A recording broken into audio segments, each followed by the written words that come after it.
안녕하십니까 재림 성도 여러분. 하나님의 특별하신 은혜가 여러분과 함께하기를 소원합니다.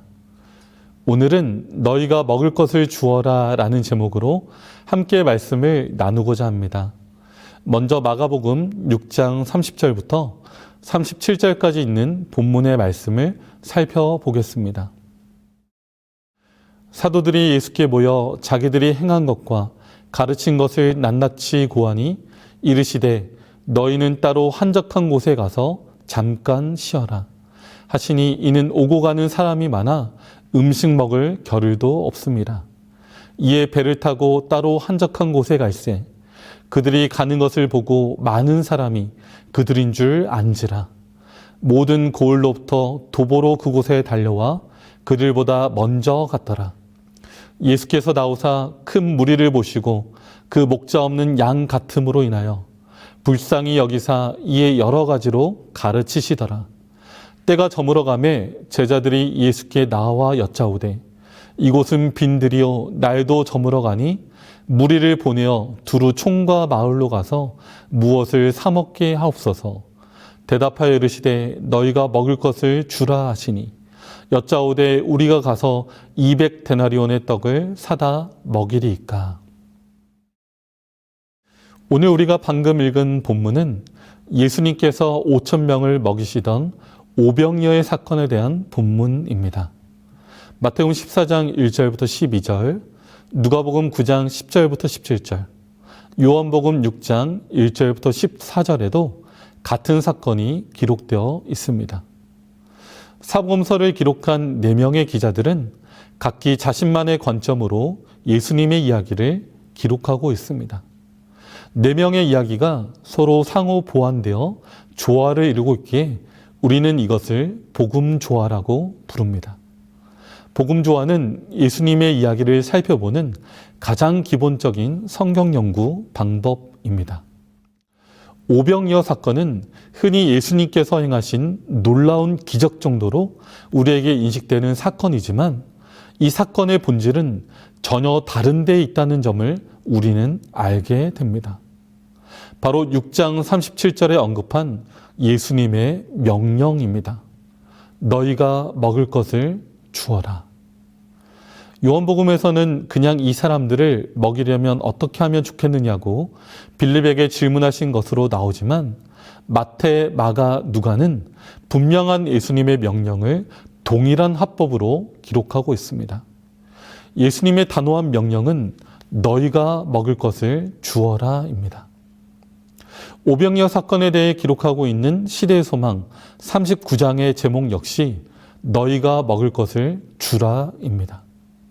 우리는 예수님이 모든 문제를 해결하신다는 쪽에만 포커스를 집중하고 있지만 성경은 우리 각자가 이 일을 해야 할 책임이 있음을 설명하고 있는 것입니다.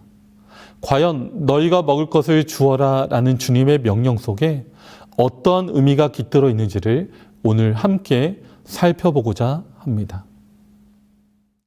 먼저 오병이어 사건의 상황적인 배경을 살펴보도록 하겠습니다. 마가복음 6장에 있는 오병이어 본문은 이 사건이 일어난 때의 예수님과 제자들의 상황을 잘 설명해주고 있습니다. 마가복음 6장 1절부터 6절의 말씀을 보면 예수님은 자신의 고향 나사렛에서 배척을 받으셨습니다.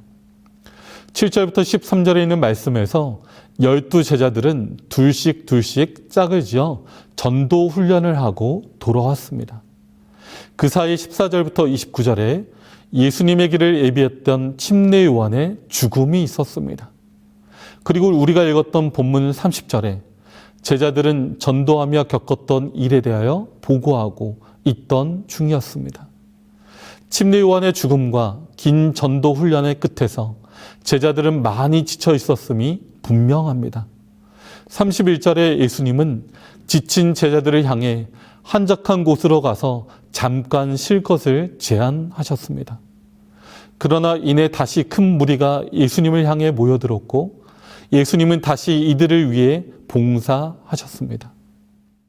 시간이 지나 해가 저물기 시작할 무렵 이제 이 무리들을 집으로 돌려보내야 하는 시간이었습니다. 그러나 여전히 무리들은 집으로 돌아가기를 원치 않고 말씀에 갈급한 마음으로 그곳에 있기를 원하였습니다. 예수님은 어느덧 배고픔이 느껴질 무리를 걱정하시며 제자들에게 말씀하셨습니다. 너희가 먹을 것을 주어라. 마가복음 6장 38절에서 예수님께서 너희에게 떡이 몇 개나 있느냐라고 물으실 때 제자들은 우리에게 떡 5개와 물고기 2마리가 있나이다 라고 대답하였습니다. 이 떡 5개와 물고기 2마리가 어떻게 생기게 되었는지 마태, 마가, 누가는 설명하지 않지만 요한은 이 과정에 대해서 자세히 설명하고 있습니다.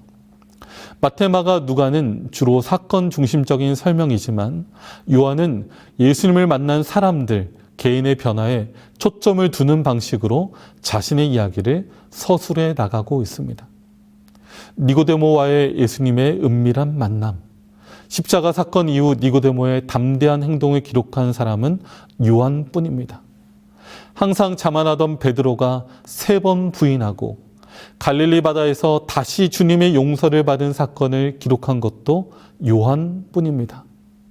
의심 많은 도마가 예수님의 상처를 만져보고자 한 것을 기록한 것도 요한뿐입니다. 요한은 예수님을 만났던 각 개인의 내면의 변화를 주목하고 있습니다. 그래서 요한복음은 우리가 성경을 눈으로 읽는 것이 아니라 마음으로 읽는 법을 가르쳐 줍니다. 요한복음 6장 9절에서 안드레는 예수님께 한 작은 도시락을 가져다 드리며 여기 한 아이가 가져온 떡 5개와 물고기 2마리가 있나이다 라고 이야기를 합니다. 한 아이가 가져온 작은 도시락입니다. 여기서 우리는 곰곰이 생각해 보게 됩니다. 첫 번째로 왜 아이는 그 도시락을 먹지 않았는가입니다. 분명히 이 도시락은 아침에 어머니가 이 아이를 위해 싸준 도시락이 분명합니다. 혹 늦게 돌아올지도 모르는 이 아이를 위해 어머니가 싸준 도시락입니다. 그런데 왜 아이는 그 도시락을 먹지 않았을까요? 우리는 여기서 도시락의 양을 주목해 보게 됩니다. 떡 5개와 물고기 2마리. 과연 몇 명을 위한 양식으로 보이십니까? 몇 명 정도가 먹으면 적당할까요? 아마도 2명 정도가 적당할 것입니다. 물고기 하나에 떡 2개 정도를 나누어 먹으면 한 끼 식사가 될 것입니다. 아이의 어머니는 아이가 먹을 양뿐 아니라 한 사람을 위한 양을 더해 누군가 함께 나누어 먹으라고 지시했을 것입니다. 아이는 하나님의 나라에 대해서 설명하시는 예수님의 사랑의 말씀을 들으며 차마 그 음식을 혼자서 먹지 못했습니다. 해가 저무는 그 시간, 그는 이 도시락을 예수님께라도 드리고 싶어 제자들을 통해 가져온 것입니다. 12의 혈루증으로 고생하던 여인이 예수님의 옷자락을 만졌을 때 그 믿음을 주목하여 보셨던 예수님께서 여기 한 아이의 작은 도시락을 그 자리에 모인 모든 이들이 주목하게 만들었습니다. 그 늦은 시간까지 자신의 배고픔에도 불구하고 차마 먹지 못했던 한 아이의 도시락, 함께 나누어 먹길 원하는 아이 어머니의 마음이 예수님의 손 위에 놓여진 것입니다. 피곤하여 한적한 곳을 찾아 이동했지만 다시 몰려드는 무리들을 보며 봉사하시던 그분의 손 위에서 그 작은 도시락이 5,000명을 먹이고 남는 풍성한 음식이 되었습니다. 한 사람을 위한 나눔의 마음입니다. 우리가 어떻게 저 큰 무리를 먹일 수 있을까 고민하기 전에 한 사람의 아픔이 느껴지고 그 한 사람에 대한 나눔이 시작될 때 놀라운 기적의 역사는 시작되는 것입니다. 시대의 소망 368, 369페이지에 있는 말씀입니다. 떡의 이적은 하나님께 대한 의존의 공가를 가르친다. 그리스도께서 5,000명을 먹이실 때는 수중에 양식이라고는 없었다. 명백히 그분께서는 사용할 돈을 가지고 계시지 않았다. 그분께서는 여자와 어린이를 외에 5,000명의 남자와 함께 광야에 계셨다. 그분께서 그 많은 무리들에게 당신을 따라오라고 초청하지 않으셨다. 그들은 초청이나 명령 없이 자청해서 온 자들이었다. 그러나 그분께서는 그들이 매우 오랫동안 당신의 교훈에 귀를 기울인 후임으로 배고픔과 기진함을 느낀 것을 아셨는데, 이는 그분께서도 양식을 필요로 하는 그들과 함께한 인간이셨기 때문이다. 그들은 집에서 멀리 떠나 있었고 밤은 가까웠다. 대부분의 사람들은 양식을 살 돈도 가지고 있지 않았다.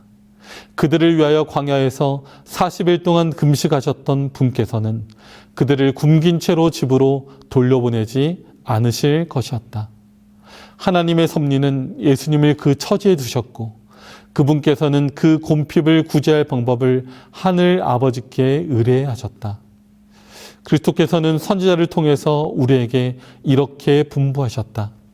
줄인 자에게 내 식물을 나누어 주며, 괴로워하는 자의 마음을 만족해 하며, 벗은 자를 보면 입히며, 유리하는 빈민을 내 집에 들이라. 예수께서는 우리에게 너희는 온 천하에 다니며 만민에게 복음을 전파하라고 명령하셨다.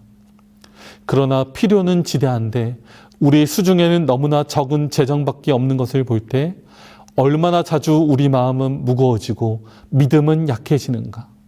5개의 보리떡과 2마리의 작은 물고기를 쳐다보던 안드레처럼 우리는 그것이 이 많은 사람에게 얼마나 되겠삼나이까 하고 부르짖는다. 우리는 종종 우리가 가진 모든 것을 주기 싫어하고 남을 위하여 쓰기를 꺼리고 망설이는 때가 있다. 그러나 예수께서는 너희가 먹을 것을 주라고 우리에게 명령하셨다. 그분의 명령은 일종의 약속이다. 그리고 그 배후에는 해변에서 무리를 먹이신 것과 똑같은 능력이 있다. 이어지는 요한복음의 본문에서 요한은 이러한 오병이어의 기적을 영적 나눔으로까지 이끌어갑니다. 35절에서 예수님은 자신을 세상에 생명을 주는 생명의 떡이라고 설명하십니다. 영적 양식에 대해서도 동일한 나눔의 법칙이 존재함을 설명하는 것입니다. 나누어주면 더 풍성해지는 사랑의 법칙입니다. 세상의 물질적 양식을 나눠주는 것도 복된 일이지만 우리에게는 더 중요한 사명이 있습니다. 그것은 바로 영적인 양식, 하나님의 생명의 말씀을 나누어 주는 것입니다. 요한복음 6장 27절에서 썩는 양식을 위하여 일하지 말고 영생하도록 있는 양식을 위하여 하라. 이 양식은 인자가 너희에게 주리니 인자는 아버지 하나님의 인치신 자니라라고 선언하고 있습니다. 오래전 저는 개인적으로 저의 진로에 대해서 크게 고민했던 적이 있었습니다. 대체 이 말씀이라는 것이 무슨 힘이 있는가? 청년들은 취업난으로 힘들어하고 있고 우리 주위에는 너무나 많은 가난한 사람들이 있는 것처럼 보였습니다. 이런 상황 속에서 차라리 직업을 구하고 돈을 벌어 어려운 사람들을 돕는 것이 훨씬 의미 있는 일이 아닐까라는 생각이 들었습니다. 그런 생각으로 흔들릴 즈음 다른 모든 것이 채워진다 해도 생명의 말씀이 없이는 마음의 공허함은 해결되지 않고 제 문제는 그대로 남아있으며 죽음 앞에서 우리의 삶의 허망함도 해결할 수 없음을 인식하게 되었습니다.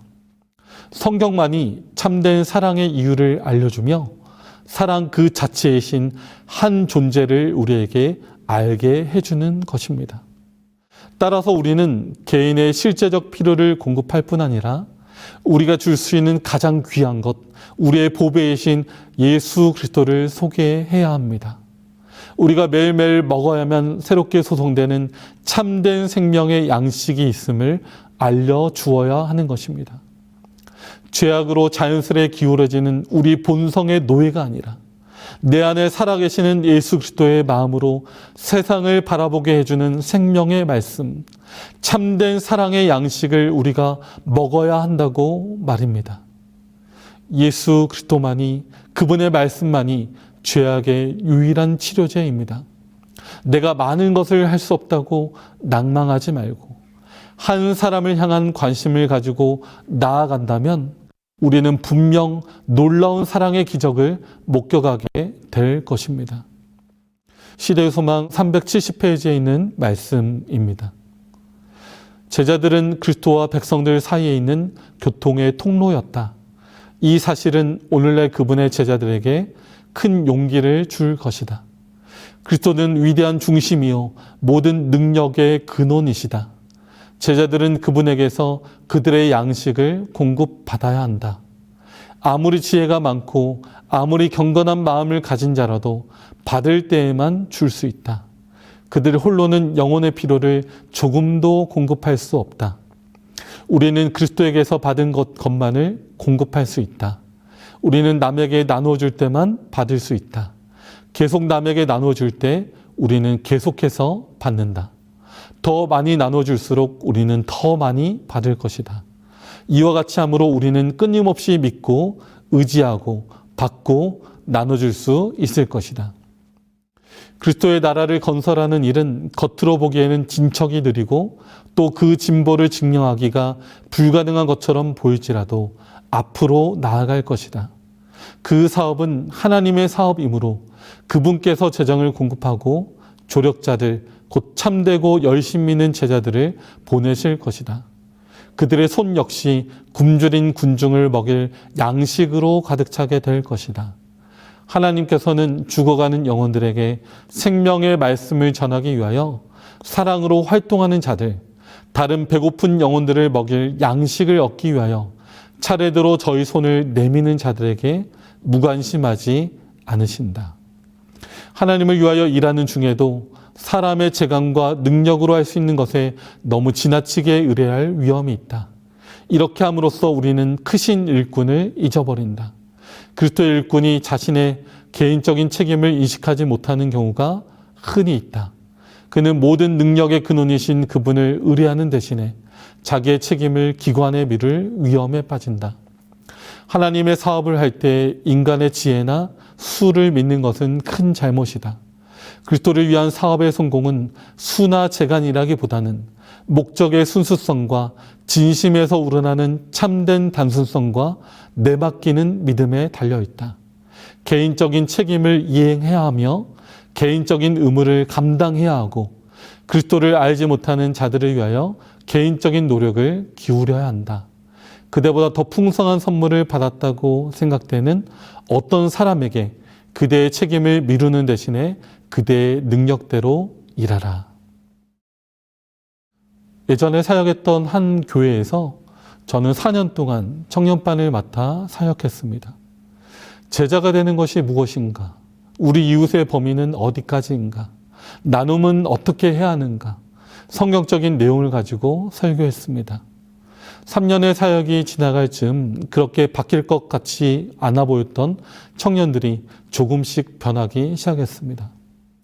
매월 한 주 나가는 봉사활동만 해도 힘들어하던 청년들이 자발적으로 봉사 계획을 세우고 실천하기 시작했습니다. 한 소그룹은 안식일 아침 삼육대학교 스쿨버스 정류장 앞에서 아침을 안 먹고 오는 학생들을 위해 자발적으로 돈을 모아서 바나나를 산 다음 바나나를 나눠주는 일을 했습니다. 한 소그룹은 자신들의 안 쓰는 옷을 팔아 어려운 이웃들에게 그 돈을 전달했습니다.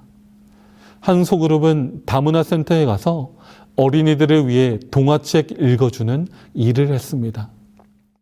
한 소그룹은 삼육서울병원 소아과 병동에 찾아가서 풍선아트를 통해 아이들을 행복하게 해주는 일을 하기도 했습니다. 그리고 청년들 중에 봉사하길 원하는 친구들을 모아 1년 동안 삼육대학교 사회교육원에서 발 마사지 등의 대체요법을 배우기도 했습니다. 이후 또 다른 사역지에서 발 마사지 봉사 동아리를 만들어 청소년들과 함께 인근에 있는 노인 요양원에 가서 봉사를 하기도 했습니다. 이러한 일들을 통해 어린 영혼들이 참된 봉사의 정신을 배우고 영혼 구원의 놀라운 역사까지 이어지기를 바라며 기도하며 사역하였습니다. 우리가 주님의 일을 하고자 하면 주님께서는 지혜를 주시고 그 일을 감당할 동역자를 보내주실 것입니다. 무엇보다 나로부터 시작되는 개인적인 회심과 순종으로부터 이 일은 시작됩니다. 되어야 합니다. 다른 사람이 아닌 너희가 먹을 것을 주어라 라고 주님께서 명령하십니다. 순종하는 마음으로 나는 이것밖에 없는데 라고 말하지 않고 내게 있는 작은 것을 내 주위에 있는 한 사람에게 나누어 주시기 바랍니다. 매일 가장 가까이 있는 한 사람에게 주님께 받은 기쁨과 감사를 나누어 주시기 바랍니다. 오늘 주님께 드려진 우리의 작은 헌신의 도시락이 놀라운 사랑의 기적이 될 것을 믿으며 말씀을 마칩니다.